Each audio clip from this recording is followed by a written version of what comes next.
Hey everybody, and welcome back to my campaign diary for my Rime with the Frostmaiden campaign, Aracséa edition. In this session, the party negotiate a future relationship with the bugbear, begin their investigation into Ten Town's disappearances, and travel to East Haven, just in time to witness a fiery execution. Overall, if I'm honest, I think this session could have gone better. Can't quite place it like why, but just didn't feel as good as the first one. My players enjoyed it regardless, but something was missing for me. Not really sure. Anyway, that aside, it was a good session. No combat in this one, which is interesting. Um, but also, like you expect to have some sessions where there's just no combat, like a shopping session or just pure roleplay. Well, this was just a pure roleplay um, occasion. They didn't get anywhere near where I had planned them going, but hey ho. So we left off last with the party encountering Nark and Squawk, a fancily dressed bugbear and his bloodhawk companion. After some time of the characters trying to get some sort of impression from Nark, the three, well, all apart from Mutiny, who was our Frost Tiefling Ranger, for those who have forgotten, began to believe like the bugbear's words, and I think I remember telling you last time his whole goal, his intent to practically start a civilized goblin community and begin trading with Tin Towns. There were a few moments where they like all looked at the treasure that was all surrounding him and considered fighting a fight which I think they probably really could have won, even if they does like call on the goblins with him. But they ultimately decided to accept Nark's gesture, which was in essence a favour for a favour sort of deal. Nark agreed to give the players the iron ingots back if sometime in the future the players agreed to vouch for him. So that all went well. Another interesting NPC that I can now safely bring back into the fold later down the line is Nark and Squawk. They did briefly ask about like the band of lesser intellect around his head, but they didn't pry too much about it. Nothing. They did note that it did seem to be doing this region some good. To have this bugbear have this change of heart, so I don't really care about it that much. They did manage to get one of them did pry into like how did he get his information, and they managed to get a name out of Nark of a figure of a mysterious dark goblin is how Nark described this gentleman. He described him as having like being almost like mirage-like, in that his body seemed to shimmer somehow, and he didn't speak like a normal goblin would. They described this gentleman as this is like this dark goblin, as Nark described it, is the person who told Nark where to find the ingots, and he wants the ingots off of Nark. But he also said to them like he doesn't really quite remember everything because everything that happened before him putting the circle on was basically it's just a bit foggy. He can't remember it that well. Might be a side effect of having the high intelligence kind of thing, but I don't know. Anyway, he did kind of remember. Sorry, that was Yon. He did kind of remember this dark goblin called himself Zarazes. Now this is a name that will mean nothing to anyone at this moment, none of you, none of my players, but it will become a massive part of the mystery later down the line, and a mystery I'm going to bring you all in on with me now. But first we need to explore some of Stronus Drollander's backstory.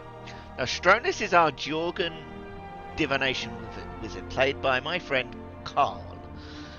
He's a member of the Care Arcanus at Mount Minrock, and has awarded he's an awarded veteran in his field at the Arcanum, which basically means he's got a double braid. How he got to that position, however, is by complete happenstance. You see, Stronus is basically almost like a joke character. He got where he is rather, by almost complete fluke and unnatural luck. On one of the tests of his veteran trials, he simply cheated. He was like never caught. He was able to find the answers like days before the test and simply wrote them on his hand. It's that kind of stuff. He would lie, carefully deduce and perfectly perform. exactly how others would in the class. And for all intents and purposes, he would basically just fake his way through most, if not all, of his early life in the Arcanum and right through into now his like late adulthood. When asked about certain things, his answers would be like nonsensical and end with like it's a like something like, oh, it's a garlic, I guess, and then they'd be like, yeah, that's it, and it would work for some strange reason. Anything he said was, yep, it was just sure, like pure luck. And this is where his background comes from. I can't remember if I um, told you about this, where he is a Georga of Happenstance, which is, like I said, his unique background that I made for him, which basically means he's gifted by Argenthal, which is the Stone Lord of luck and treasure and all that kind of stuff, the Stone Lords being the Dwarven gods. And things generally go well for him, especially when they shouldn't. And this is a feature that's mostly on my end to perform. At the moment, I've mostly been turning his natural ones into natural 20s, but kind of like with a hilarious cost. I remind you of the natural one debacle we had with the sitting on the goblin situation when the goblin was trying to run away, and the whole using comprehend language spell to communicate with wargs, which just does not work. So yes, things like that. Yes. At any rate, back to his story. Stronus did so well in the Arcanum.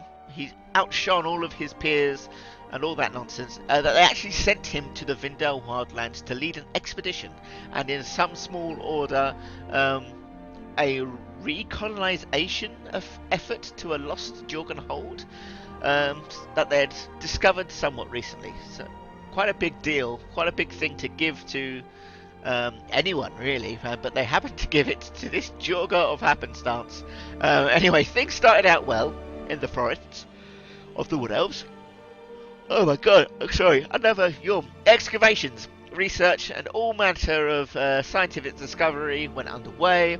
All was going well. He did, however, uncover a temple to Azuk, which is one of the Betrayer Stone Lords, and like how I called it, the descent is like when half of them split off and followed these two Betrayer Stone Lords, Azuk and Zoragul, and they're like the Duragar gods.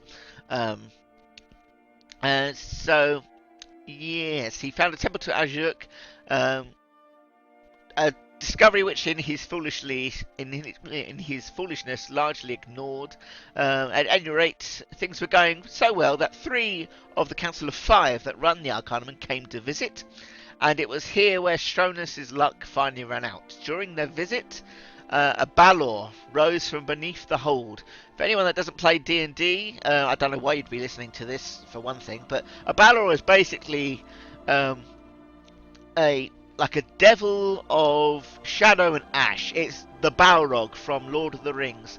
It's got massive horns, huge wings of shadow, a fiery whip, that kind of thing. So this rose up from beneath the hold, destroying everything. The entire expedition was swallowed whole by like this gap that just came out of the earth. The hold was left pretty much a charred husk of its former self, just left in like a cratered ruin. And in the aftermath, only 2 of the Jorga remained. One obviously being Stronus himself, and the other was a gentleman called by the Arcanum the Master of Runes. This is Voken Firebrand is his name. A name that is very important, and I hope that you will remember it. He is basically responsible for all religious and literary artifacts and discoveries in the Arcanum. He teaches language, religion, prophecy, and like all aspects of Jorga history, including that of the descent and of the fallen gods. And as it turns out, this Voken had planned for this the entire time. Voken is a secret worshipper of the fallen Stone Lords, and after returning to Mount Minrock, has no doubt spread word of the destruction that Stronus has spread, the murder he has committed. So this is actually why Stronus fears returning to the north. This is his secret.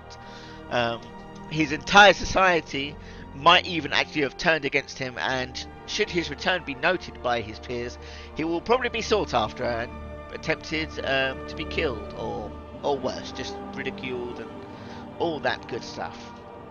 So, I hear you asking, how the hell does this relate to Zarazes? Well, Vulcan, now becoming somewhat in charge of the Arcanum's efforts since the death of the Master of the Weave and the Master of Ancients. Those are the two that did pass in the Rise of the Valor. He's been able to continue his own agenda and bend those around him to unlearningly work towards his terrible purpose, which is basically to rewrite Georgian history and return Azure Consorigal back to the Pantheon. Like, quite a big undertaking for one dwarf, but something is taking time to try and do. He's got a legion of Dwargar under his wing, with a plot to destroy all of 10 towns and hopefully forge a new Jorgan empire above the ground with the Pantheon reunited in his eyes. How he plans to do this, we will discuss another time. If you've read the book, you might have an idea. It is the how he will do this we're going to talk about for now. You see, he is still a dwarf, and Duergar, if they saw him in a dwarf form, will still likely kill him on sight. So this is his workaround. He has created a persona by the name of Dunamis Zarazes, which is, Vulcan Firebrand's altered self. Not a dark goblin like Nark believes, but is a menacing and terrible Dwargar lord for all intensive purposes. Zarazes is Vulcan Firebrand. So the one person Stronus does probably not want to encounter on his adventure is this big two-lifed master of the Arcanum and leader of the Dwargar that are causing all the problems, most of the problems at least, in 10 towns. And it's the one guy Stronus doesn't want to come across, but it's the one guy he will be forced to do so in the future. And it's just going to be a big talking point when they find out Zarazes and they know this name, and then they start attributing it to Vulcan Firebrand. He's the only character in the party who will know who Vulcan Firebrand is, and it's going to be a great moment when that comes out, and it's going to be great to see their reactions. So yeah, it's exciting. A little nugget for you there, at least, and it will be interesting to see how it all comes to the light.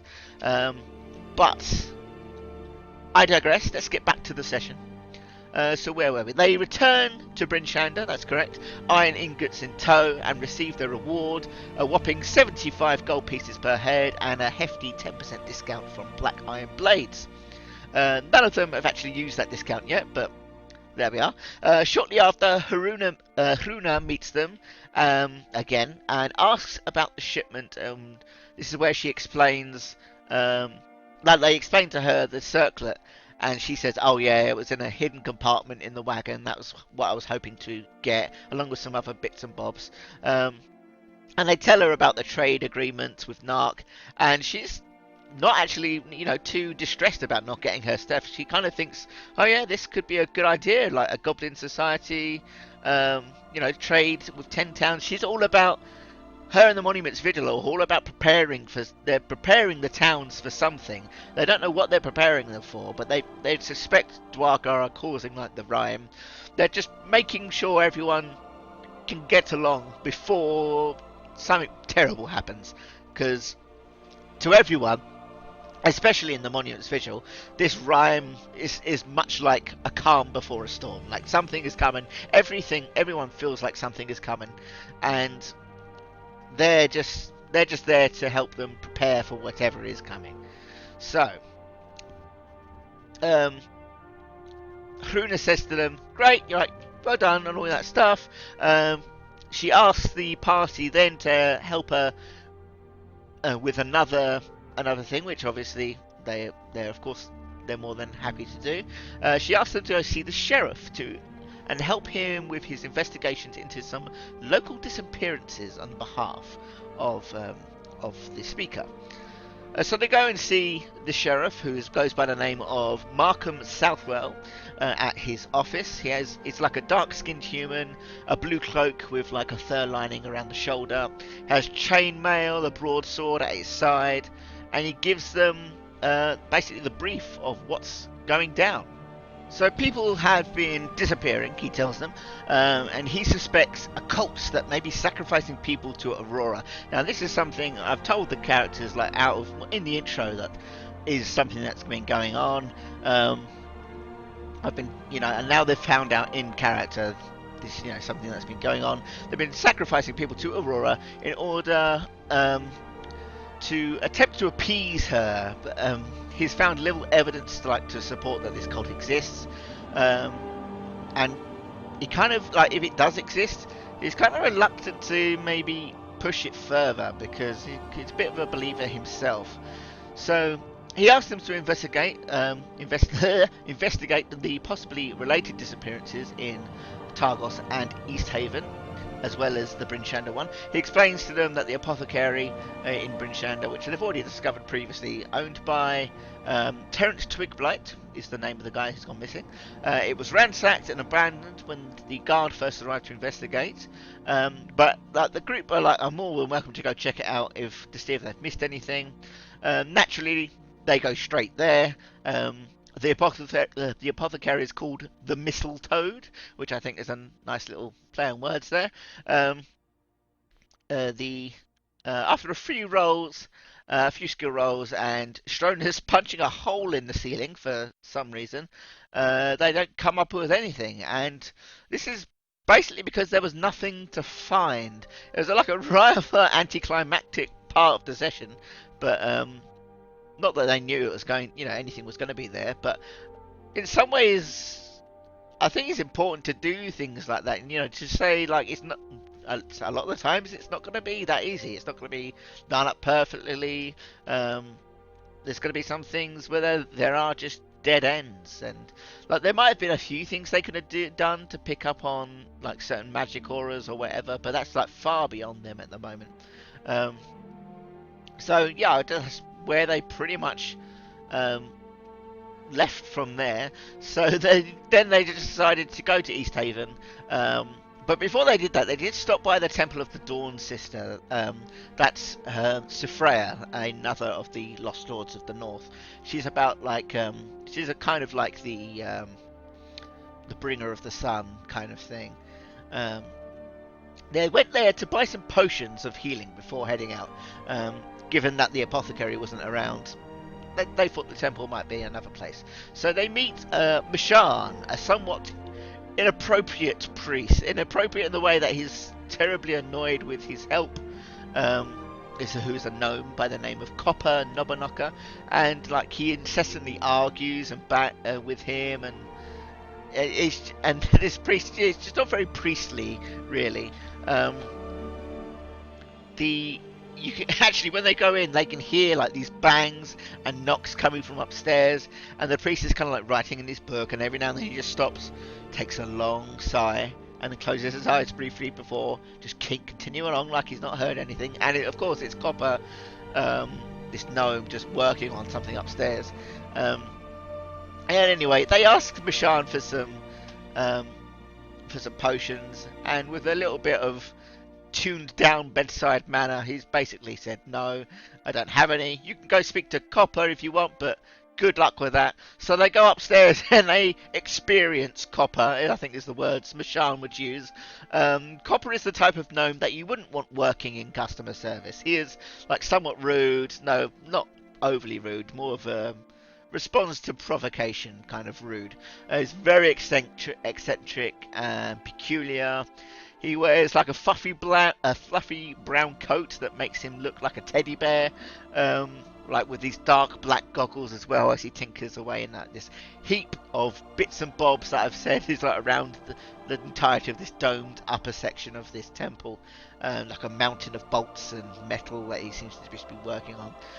And after some trial and some more skill rolls and intimidation checks and whatnot, they managed to get 2 potions off of him, mainly because they didn't. Stronus, for whatever reason, didn't want one. They got them for 60 gold, I think it was 60 gold. It might have been a bit more expensive. And I know in the book they're supposed to be 50, but but Copper knows that the apothecary is gone, and he also knows that these are in short supply. So supply and demand, up goes the price. That's how things work. Um, they After that debacle, there isn't really much else that goes on. They leave. They head out on the east way to East Haven, which is about a 7.5 hour journey, and they arrive without much hindrance. There's no blizzards or anything. It's a clear day, and they can just about make out the misty apex of Mount Minrock to the far east. That being the home of our Stronus character, and indeed all Georga from this region. A sight I should imagine, given his situation, might have gave Stronus a lot of mixed feelings. Ooh, yeah, interesting. I should have a talk with him about that. Anyway, they arrive in East Haven, and as they do, I describe a huge plume of black smoke rising above the clouds,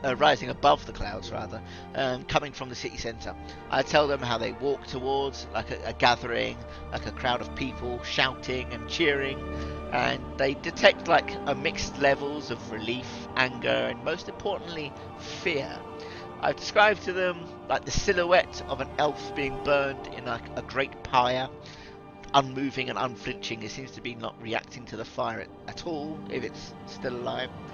I tell them of the nervously watchful guardswoman that presides to the right of this figure that seems to be eyeing it carefully, like it might come back to life all of a sudden, and and how she kind of looks over the common people, the townsfolk, a bit cautiously as well.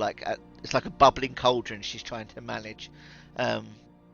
I tell them of of those same townspeople that have been shouting, they're cursing, they toss more torches to the flame, and they're shouting stuff out at this creature. I think I even remember when I finished describing this whole scene, I might put up on the screen exactly what I wrote down.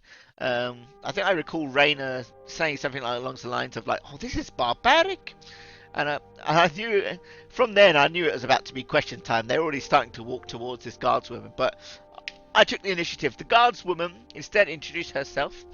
She is Captain Indra Arlagath, and she's a half-elf. I think the first one they've probably encountered so far.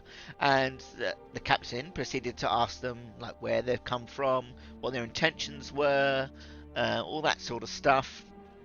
The party mentions that they're here to investigate disappearances, and this is where Indra's like, okay, let's speak out of the ears of the townsfolk, and she brings them back to her office, and this is where she basically quite a long question and answer, back and forth moments sort of happen. I won't go over every single question because I can't remember them, but this is the basic bits of information that you all need to know. So the elf in the fire was one by the name of Relsaram Cree. Again, it's a name, it won't mean anything to you. It should have meant something to one of the players in this campaign, because it's a character from another campaign I've got running along simultaneously, and obviously he just didn't remember who this person is.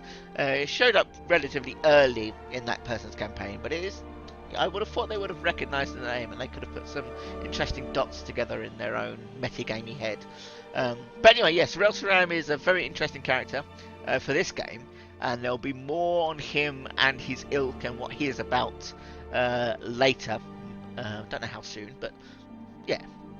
She explains, what else of stuff does she talk about? Oh, she explains that they caught Relsaram leading the speaker out into the wilds with some sort of bizarre enchantment magic. An occurrence that has happened with at least 50 other people or so. She explains that they caught him red-handed. The commoners are like a bubbling cauldron, and they need someone to blame for their grief from the other people getting taken, and hence why he was just the target of that blame and the execution. She is they get the impression that she is massively distrustful of wizards, but that nowhere near as much as the common folk outside are. to the point where Stronus is even like, "Ooh, maybe I might hide my robes a bit," kind of thing underneath his cloak. Um, she kind of also mentions that she's kind of like stuck between doing the right thing and like staying on the right end of the. I think her words are staying on the right end of the people outside. I think the words she used were, she's preferred to be on the wooden handle side of the pitchfork, and that's something Raina picked up on. She's like, "Oh, I see, okay," because they were like asking her, "Why have you done this?" And she's like saying, "Well, I'd rather appease the common folk than be the target of their kind of stuff." And to this point as well, this is also the reason why she doesn't let them investigate what they're here to investigate straight away. She says to them, like, if I just let you go and walking around some of our, townsfolk's stuff, the town is going to want answers for that. So she's kind of like, right, you're going to need to earn their trust, and that way I will stay out of trouble, you'll stay out of trouble. And this is where she asks them to investigate some other disappearances that have occurred while Relsaram has been incarcerated. So these are things unrelated to the wizard. Just as a note as well, they are the 10 town disappearances are unrelated to Relsaram as well. She says this to them. She said, "Oh, this other this Sigrid Nordsen who's gone missing." Happened way before Relsaram showed up, so that's, I don't know, it's 3 lots of separate disappearances. It's a bit of a thing, but they seemed on top of it. So she wants them to look into this other task, these other set of disappearances, these 4 fishermen that have been supposedly slain by some beast seen out on the shoreline, and she basically just wants them to hunt this beast and bring back proof of it, and then they can hold like a staged thing where, the captain welcomes these 3 party members into the town, and then they'll gain the trust, and then she can let them investigate as they will. I mean, that's pretty much where they left off. After that point, the captain gave a suggestion to them to leave at first light, but I think they've decided to check it out at night time anyway, but I guess we'll see for next time. Not really much happened. That's pretty much caught up. I'm sure I've probably missed something out. Nothing too important really, but yeah, basically they went back to town, got their money, headed back out to East Haven. Someone was being burned alive, and now they've got another. Before they can investigate the next quest, they have to do something for this captain. So yeah, I will mention a few other tidbits that related to these disappearances to you guys, so you can start to piece things together way before the players ever will. So the people have gone who they know are missing so far. So we've got this Terence Twigblight person, this missing halfling who's the apothecary, sciencey kind of profession. And this I've mentioned before, this Sigrid Nordsen, who the captain describes to the group as being like a book collecting, stargazing, eccentric, kind of like a nerd almost kind of thing. He runs a place called the Curator's Eye, which is like this amateur library kind of place, which is on lockdown. So yeah, it's a kind of like almost, I know you might have even thought of it, it's like a sort of another man of science. And in essence, that is kind of like the link between all of those who have gone missing, even like the people in Targos, once we get to them. The players don't know it yet, but everyone's missing is being taken for a reason, for something. They're being taken for something they possess, something within their minds, and it's so they can aid in some greater mystery that is being bubbling beneath the surface, that is being set up, and something that Relsaram is actually caught up in, and a few other characters we might meet later down the line. But yeah, this is the start to one storyline. So we've got like this 10 towns disappearance. This is the start of this greater mystery. Then we've got the Duragar and the Zarazes kind of thing, which is bubbling up somewhere. And then we've got the Rime as a whole, and it will all start coming together. Not soon, but it will start coming together, and you get to see how all this interlinks. And it'll be nice and interesting. I think it'll be nice to see when it all comes up. But yes, as for this session anyway, not really anything happening. Sort of an in-between adventure session. I don't know if I might just leave these sessions out in the future and just compile everything into like a later thing where we do like, oh, this is session 2 and 3 together or something like that. I don't really know. I kind of rambled a lot in this episode as well. But yeah. Anyway, I guess thanks everyone for watching and for listening. If you like listening to this instead, if you have been watching though, you've probably no doubt been seeing some of my screenshots from my modded Skyrim game. In which case, I hope you enjoyed those too. But yes, session 2, the 10 towns disappearances. Glad to have you all along for the journey, and we'll be seeing you next time.